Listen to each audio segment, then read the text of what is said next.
Okay, so as I said, we are going to be discussing the essentials of Google Analytics and WebMaster tools. Use my nice little PowerPoint font there. And for those of you who know me and who have sat through a webinar with me before, I always try to start with a comic. It was not easy to find a comic that had anything to do with analytics. So I found this one. Let's solve this problem by using the big data none of us have the slightest idea what to do with. So that made me laugh. I hope it makes you laugh. But what I want to do is talk about how we can use the data and not be the people in that picture. Because data analytics really and truly can help you improve your website, improve your content, improve your interaction with your audience, and well, we'll get into it. But it's really critical. It's definitely important, and you should make time to do it. I know we all need our 25th hour, but it is critical. So how I feel is if you're spending time maintaining your website and editing it and adding new content, creating content, then you should be able to measure that. And while you're measuring it, you'll often be able to see what people are spending more time reading, what paths they're taking for, I'm going to close my email because it's really pinging at us all the time. Like that, what path they're taking to go from one page to the next, because navigation is something we might think it's very intuitive when we're invested in the content, but to an end user, they might not be following it that way at all. They might be getting lost. If it takes more than 3 clicks, they might just leave the website completely. You don't want that. So analytics can show us how the end user navigates, and therefore we can see trends and patterns and figure out how we can improve the site. So first thing, make sure you sign up for Google WebMaster tools and Google Analytics, but then think about what do you want to measure, because it might be that some of you run campaigns. We're getting ready to be doing Ag Day in April, and so we'll be starting to do Ag Day campaigns on social media. When we do them on social media, we will likely be linking them back to our website for more content about the event. So that's a specific campaign that we can track using analytics, and it'll be tracking the social media insights, which is a whole other webinar, but it will also be tracking the referrals. So people will be referred to the website from your social media, and you can track that through the analytics. You should also think about the time period. So if you want to know how a certain website did, I don't know, from September to November during a harvest time, or if you want to know how it did in the spring, you know, as people are getting into gardening and master gardeners are being trained and graduating, you can compare that over time. So this year you might be just signing up so that you can get involved with analytics, and the next year you can see your growth, and it'll allow you to graph that. It'll show you visually. I'm a visual person. This is where you were this time last year. This is where you are now. I find that very interesting and helpful. And of course, you can measure the number of people who come to your site. So again, the tools that we're going to be discussing for this particular presentation are Google Analytics and Google WebMaster. They are free. There are plenty of tools and resources out there which you can pay for that will help you with tracking and with analytics, and they might make it a little bit easier for you in terms of saving you time, but if you can get the same data and you can tweak it to be exactly customized for you because it's your content, it's the scripts on your pages, then I feel like it's better to save 30 minutes in a month so that you can do a report with analytics than pay somebody $150 a month to do it for you. So there's a quick definition regarding digital analytics, and it's the analysis of qualitative and quantitative data to drive continual improvement of the online experience for your users. That sounds complicated, but you can get the gist of it. Essentially, you want to see, is my content good? And you can tell that by knowing if people bounce off the site within 5 seconds. Either they immediately found what they needed, which is awesome, and you can interpret it that way, or you could interpret interpreted that, oh, they exited that page awfully quickly. They didn't find what they were looking for. So it is open to interpretation, and you have to look at the patterns and just figure out, well, if 9,000 people bounced off this page in 5 seconds, chances are they didn't find what they needed. And so maybe we need to add different content or reword the content on that particular page. So that, to me, is qualitative. Then the quantitative data will tell you how many visitors you have. Are they frequent visitors? Are they new visitors? Do they engage with your site? Meaning, do they click through it? You know, there's page depth involved there. It could also mean quantitative as in how many different devices are they using? How many different browsers are they using? That's, you know, one of the hard parts about being a web developer is that there's so many browsers and devices out there to test things on. And now Microsoft has their new one, Microsoft Edge, which is going to be taking the place of Internet Explorer eventually. And so that's a whole other one to figure out, because it does impact your page, which we'll actually talk about in a little bit. Okay, so first we are going to dive into Google Analytics. I already said it's free. I love that. Free is good. And so what can it do? We're just going to go through a few things, but I wanted to tell you right off the bat, when you first log in, you'll see a page that looks like this. It'll give you your overview, and it'll have navigation down the left side that will be by topic. So in that particular screenshot, which it's hard to tell because it's all blurry in that picture, but you can look at your audience. So you can find out more about their demographics, their interests, the devices they use, the language, their geolocation if they have that turned on, things like that. So just to let you know, for the demographics, interests, and the cohort analysis, you do have to go in there and enable them. So it won't track that. It won't track that by default. So if you have a shop or a farmer's market, and you want to know a little bit more about the demographics and interests of your audience, then that might be of interest to you. I think it is definitely really of interest to maybe continuing education, knowing who's taking those classes, things like that. So then further down the page is behavior flow and behavior, and that includes things like your landing pages, your exit pages, your bounce rates, your site speed, the paths people take, which I find really interesting. So you have the opportunity to click on a link and say, okay, what link did they click next? So we're going to talk about that as well. And then in-page analytics, which is very exciting. However, that only works with Google Chrome. So if you end up liking that feature, you would have to use Google Chrome for that. And that's on another slide. So I have a question. Does Google Analytics archive from year to year the date collected? Yes. Google Analytics will keep, as soon as you put that script on your web content, it will keep all of the data. So you can go in there and pick date ranges. It will by default tell you the last 28 days when you log in, but you can go in there and change the date, and actually on the overview page, it'll end up having a graph overlaid, which will show you where you were last year once you hit your annual time. Okay, so audience. There's a lot that it can tell you about the audience. We already talked about it a little bit. You can customize it, which I really appreciate that they allow you to do that for free. For age, it will tell you, as the image shows here, in different columns. So you'll find out your 18 to 24 range. You'll find out exactly what age range is looking at your website, which is really awesome to know.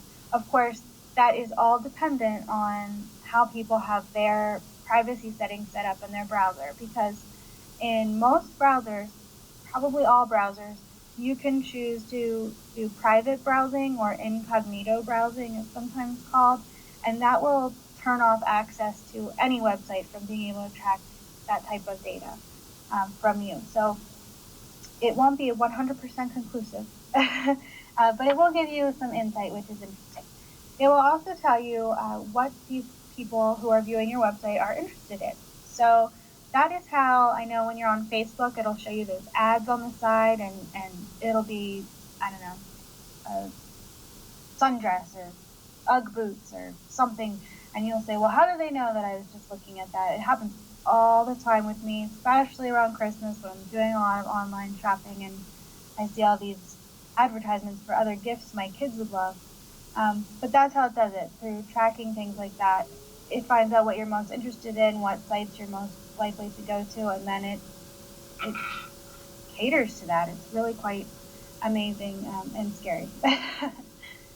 So that is the audience demographics and interest categories.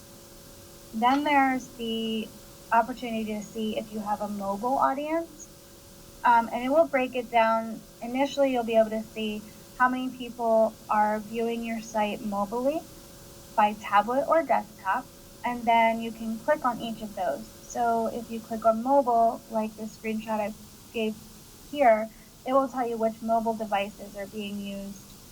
We have 17% of people are using mobile devices. There's probably more than that. Mobile devices make it much easier to turn privacy settings on, and so again, you never are going to have a 100% conclusion, but you're going to have a really good idea. So you'll see I wanted to note on line 3 there, where in parentheses it says not set. That means that they're using a device which is masking what kind of device it is.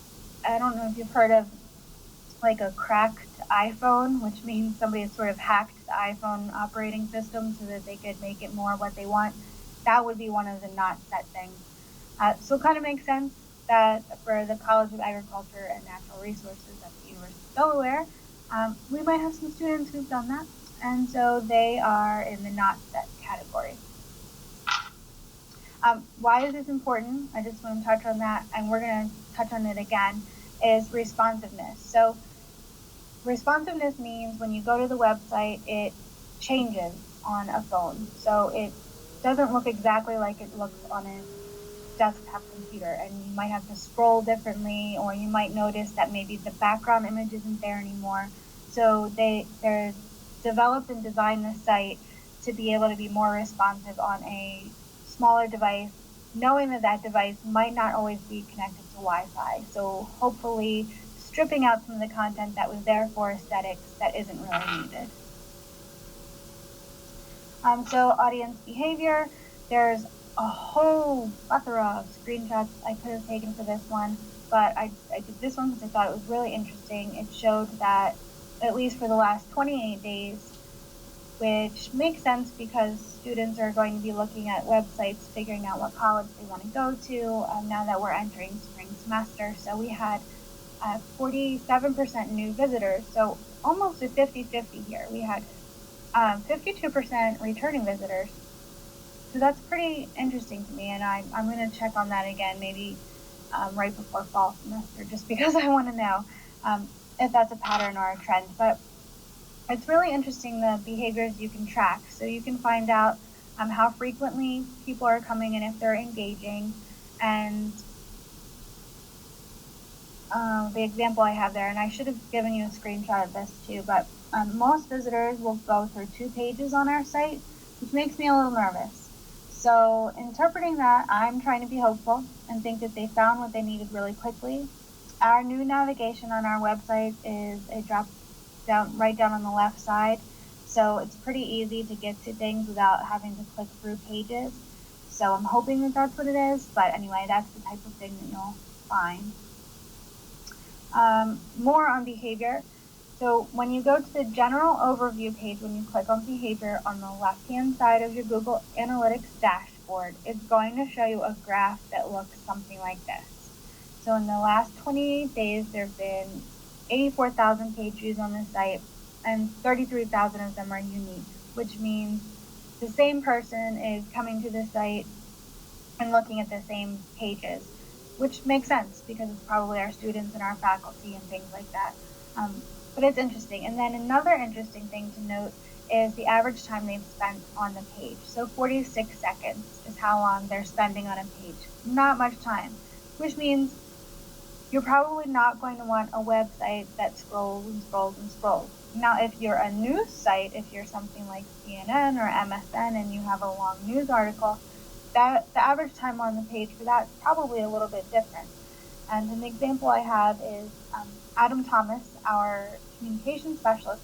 He gets numbers on how long people are reading his U Daily articles on the University of Delaware's press site. And so we're really excited when someone has stayed on his news article for 3 minutes, because we know that meant they read the whole research article, which is awesome. So it's really interesting to see the average amount of time. And a lot of our pages are catered to prospective students, so they are shorter pages. So here's landing behavior, and the screenshot doesn't show everything, but basically when you go to landing behavior, which is another option on the left-hand side of your dashboard, you'll be able to see your visits, percentages of new visits, bounce rate, pages, and the average visit duration on every page. So instead of just a top of the line overview with maybe 5 pages, you can go through all hundreds of pages that you have. So on ours, the number 1 is our landing page, which has no URL, it's just our home page. And it was interesting to see over the last 28 days that we had 25% new people come there, when we had seen in other reporting that 47% of new people came to the site. So they must have landed on something other than the home page. So that's just interesting to note. Exit behavior. So exit pages are interesting because you can add things to exit pages so that it will prompt somebody to stay at least with you. And what I mean by that is, if you see most of your people are leaving, now here's a lot of our people are leaving our staff resources page. So they're leaving off the staff resources page, and we want them to be maybe subscribing to our newsletters or following our social media accounts. So we're going to make sure that those types of links are prominent on our exit pages. And maybe you read blogs. I read a lot of blogs, and when you get to the bottom of a post, it has, these are some related articles that you might be interested in, and it'll have a little thumbnail and then the title of the post. That's why it's there, because instead of exiting off that page and leaving your content completely, that person has developed the page to prompt you to go somewhere else. And that's because they want you to stay on their content for longer. So that is why exit behavior is important. I know I'm going through this really fast. I'm sorry about that. Please do not hesitate to ask questions. I would love to answer you.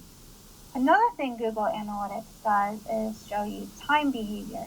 And we have definitely had some issues with site speed since we've added more visuals to our website. So we've been working on compressing the photos, making sure they're optimized, making sure our style sheets and JavaScript are optimized, and this is how we can tell whether or not it's working. So the site speed can change per browser. If you use Chrome or Internet Explorer or Firefox, the site's going to load differently in each one of those browsers, which is just, it's good to know, because then at least in our business lab here in Townsend Hall for the College of Ag, we know what browser we want to be the default, right? Because we know which one is going to run faster on. You can also find out that certain times of day your site might run slower, and that's something you can speak with your IT with or with your server host. So if we have some students here who have sites on GoDaddy, and they could email GoDaddy support and they could say, hey, at 2 o'clock we're noticing our site is slowing down quite a bit. Can you let us know about that? And they can give you some information on why that might be happening. But most importantly, when you're looking at the time behavior, which again is another link on the left-hand dashboard of your analytics, it will give you speed suggestions. Speed suggestions is what you see in this screenshot here. So it will break it down page by page by page, and it will even give you options for mobile versus desktop. So you might have a page that runs super fast on a desktop, but it's going to say, hey, there's 8 different things you can do differently on this page to make it run more responsively on a mobile device. That's really, really important to know, since many, many people are using mobile devices more frequently now. So I definitely, if you do anything on Google Analytics, I would look at that, especially if you're in my type of field like web development. And then there's the behavior path. So I find this really interesting as well. And here it shows you, this is the first page that the visitor went to, and this is the next page. So you can see someone went to About Us, and then they went to Staff Resources. That was probably an internal person. That's my interpretation. And then someone went to Our Faculty, which lists different departments. The next step was Plant and Soil Science faculty. So this might have been during a time when there was a plant and soil science conference or something happening, some thesis is being read, or, it could be anything. And that would be something I would need to look through maybe the calendar of events and see, okay, plant and soil science faculty is definitely being looked at a lot right now. Are they being assessed for something? I can let their chair know about it. On our pages, we do have a home link that makes you think you're going to go home, but it really takes you to the home page of the department. And we're finding that to be a trend. It's not working. People are clicking on it and they're staying on the same page, and that's confusing for them, and they're bouncing off the page. So that's what you see here for all of our departments. 4, 7, 8, and 10 on this screenshot shows that somebody was on the animal and food science page. They clicked the home button to go home, and it kept them on the same page. So that's frustrating for a user, and that's important stuff for us to know, which is why it's really fun to be able to do this content drill down. So if you wanted to do this, you would go to behavior, site content, and content drill down. And it allows you to pick all sorts of different things. You don't have to go from page path 1 to next page path. There's a lot of different dimensions you can add. And I play around with them and find out which ones give me the most critical information for what I need. And it depends on who's asking you for analytics as well. And so here's the in-page reports for Google Analytics. And I say to think of it as a heat map. So when I used to work at the News Journal, we had a tool which allowed us to do a heat map that looked like the picture, the smaller picture here on this screenshot that has the orange and green and red blocks. But with the in-page reports, it's these little percentages, but they do change in color. So you might have one that's red, and it's going to be 50% of the people who come to this page click on this link. That's why I'm a red button right now. So it's interesting. And one thing I'd like to say is I have had people come and sit with me and say, Chrissy, I really need you to keep this page here. I think it's really important. It's very important, and I don't want it to go away. And I'll say, well, let's look. And I sit with them, and I open up Google Chrome, and I turn on the in-page reporting, and we'll say, you know what, you're right. 40% of the people did click on this link. It's definitely important, and we should think about enhancing it. We should think about sharing it. Or we'll find out that 1% of people clicked on it, and so then we'll think about maybe we can add that content to another more popular page if it's that important and you really want people to see it. Because as it is right now, they're not clicking on it. Or it could be the button, the name that it isn't being clicked on. So you might have program assessment as one of your navigation buttons, but what's really on that page is course information. Well, think about how your users might be viewing the site. Will they know that program assessment is course information? Probably not. So if you see that one link is working better than the other, then you know how you should name it and move forward with that. So it's really interesting to look at the in-page reporting. I do think that's a really fun thing to do. If you don't have Google Analytics set up already, it's not going to work right away. It needs some time.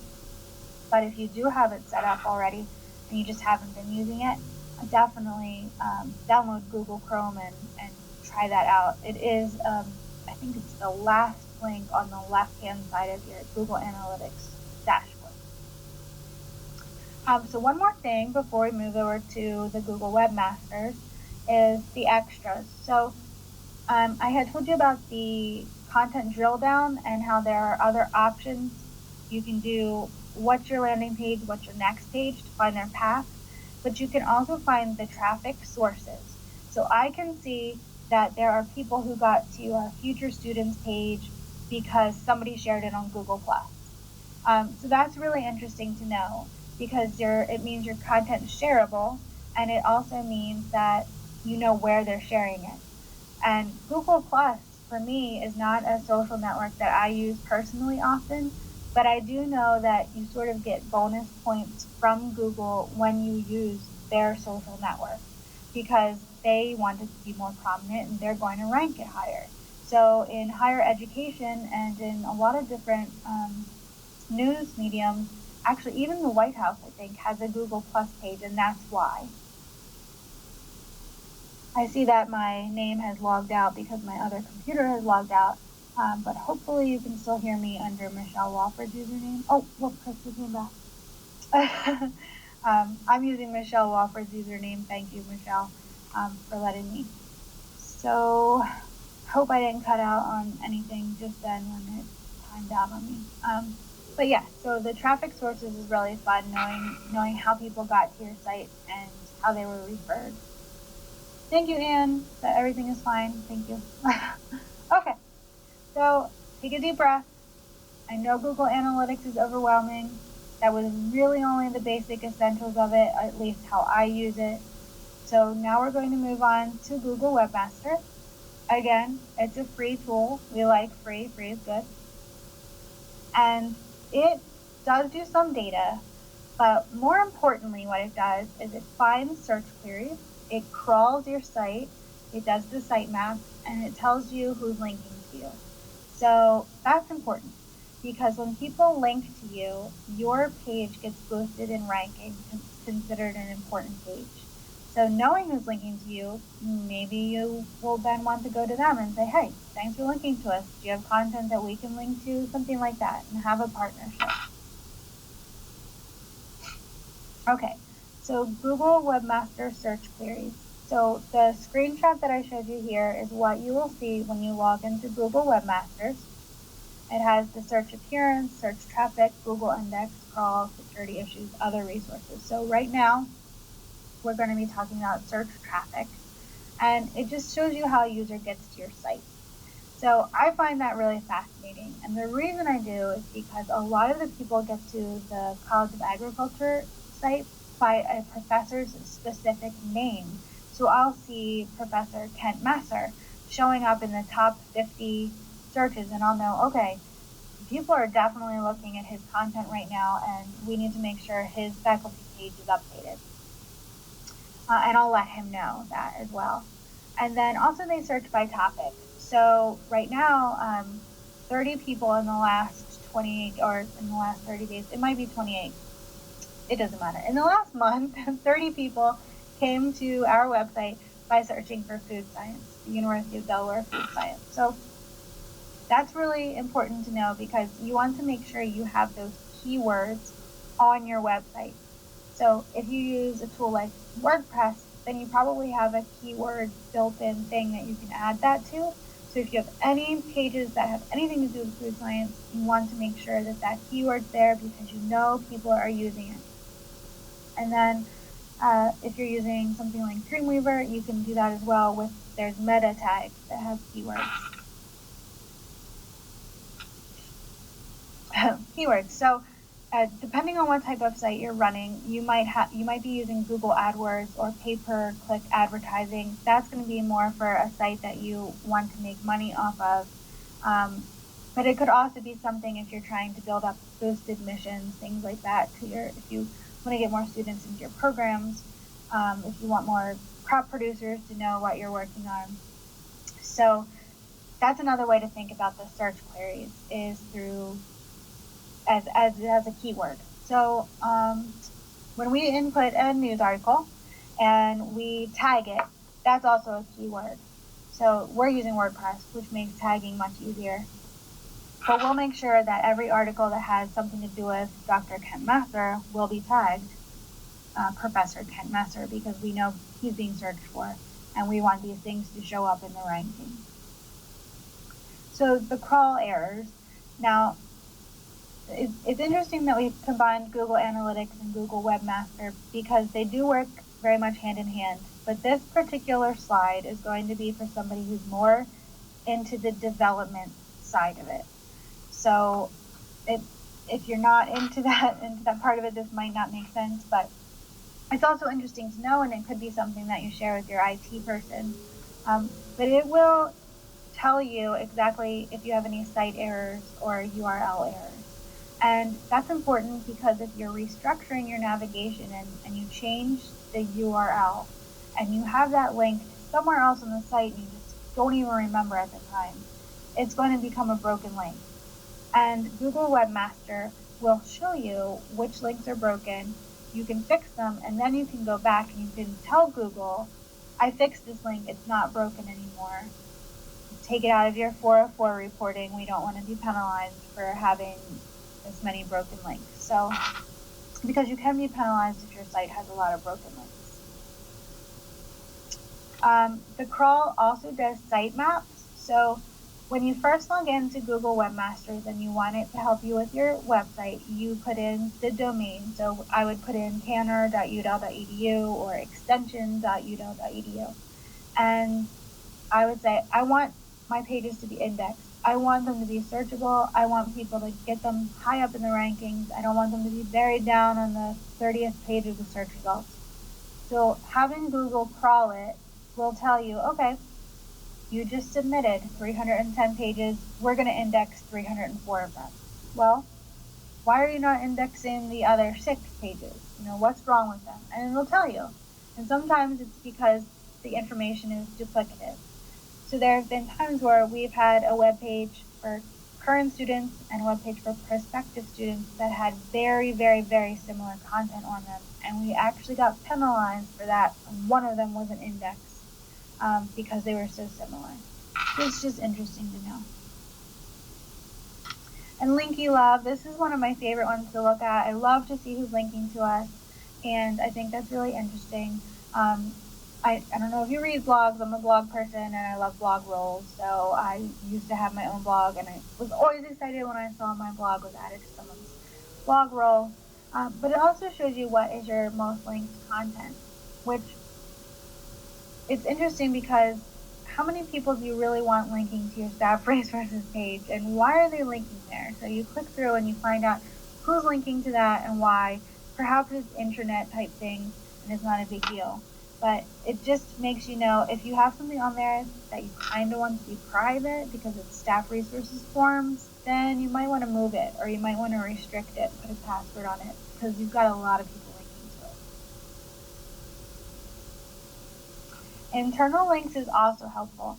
So obviously if you're a college that has multiple different departments, you want to be able to give all of the departments the same amount of attention. You don't want to have one department being completely overshadowing the other because all of them deserve that. I have a question. When you say penalized by a webmaster, what does that mean? So many penalized points and you cannot use... Oh, no. Okay, so I'm sorry. Thank you, Anne, for that question. So webmaster is telling you that you have an error, which means that you're being penalized by Google. So it's more of a penalty on their search engine. So you want your website to seem like a reputable, respectable website with content people go to, with information people want. And if you have duplicative information or you have thousands of broken links, Google's going to say, hey, I'm not going to send people there. They might search for food science, but they're not going to get your food science page because you have 50 broken links and you have the same content on this one, this one, this one, this one. So WebMaster is the tool, but it's reporting back to Google as a search engine. Does that make sense? Okay. Sorry, thank you for that question. I know sometimes I get super nerdy about the lingo and don't realize that not everybody talks like me. Okay, so the internal links. So it's important to look at your internal links to say, okay, I have linked to You Dairy Creamery 500 times. And I've only linked to everybody else 5 times. Well, yeah, I really like ice cream, but the other stuff on our website is also very important. And so maybe I need to start linking to them more or finding other ways to cross-reference them. Google WebMaster also does the mobile usability, which was very similar to Google Analytics, but it's less about telling you which device they're using and more about telling you why your page is not responsive. So I looked theirs up today, and we had a page that said our items were too close. So that could mean that you had pictures that were too close to each other, maybe our faculty directory or photo gallery, that when someone pulled it up on a mobile device, the pictures overlap. So it tells you very, very specific information. And if Google Webmaster is something you're still really dipping your toes in and you don't want to go through all of that right now, you can go to the URL that is on the screen right now and do a mobile-friendly test per page. So without diving into the reporting too much, you still have the ability to find out if one of your pages is mobile-friendly. Obviously, I would say your homepage should be mobile-friendly, so that would be one to check and see what it suggests and what it tells you is making your page least responsive. So we're nearing the end of the presentation, and I have to throw something goofy in there because that's how I work. And I say, be Indiana Jones and go on an adventure. I say that because I think that a lot of people get really overwhelmed with all that these tools can do, and I totally get that. But I do think that you should consider it part of your job if you're putting content on a website to make sure that that content is measurable and that it is reaching the audience that you want it to reach. And these tools can help you do that. So if you at least a block of time, 30 minutes, and you don't have to do it every day, you don't even have to do it every week. I try to do it every month, but I would say at least bi-monthly. And then you can start creating minimal summary reports that allow you to track the changes over time. I think that's really important, and I also think it can show how your own growth, so that you can report that if you have an appraisal or something like that in your job. You can say, hey, I was tracking this web content, I noticed these analytics are dropping, I made these changes and now they're going back up. And so that's an opportunity for you to show growth as well. So this is the last slide, and then I'm going to go to the next screen where you can download this entire presentation. But first, there is a link here. Analytics Academy is actually something that Google runs. It has free lessons similar to this one, except it's a YouTube video the whole time, so you see someone talking. And it is on a variety of different topics. So if you go to this web link, you can get similar information and it'll dive down into each topic. So if you were super interested about the audience information or super interested about the behavior flow of your website, it will have a 20-minute lesson, so to speak, for you on that, which is, it's very valuable as a free resource. And then again, my name, my email address, and my personal Twitter handle. UD Canner is our professional Twitter handle, but if you ever have questions for me or want to hear from me, either email me or tweet to me and I will definitely respond to you. Okay, so now we have about 15 minutes for questions. I do have another poll here that asks how you might be using some of this information. I do have my contact information there again as well. And if you look below the thank you picture, you'll see where you can download the file that has the PDF of everything we just went through. So please do download it, and if you have any questions, feel free to ask.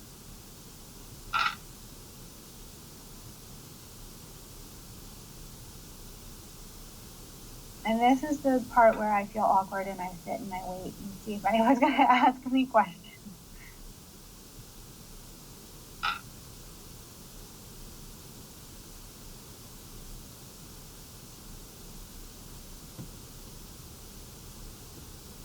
Yes, no, maybe.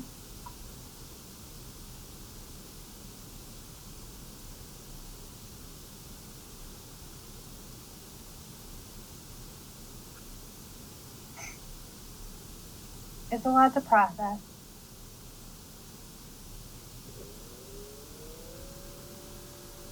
Then it can be about the analytics and the tools. You're responding to the poll and copying the PDF. Thank you. Thank you, Anne.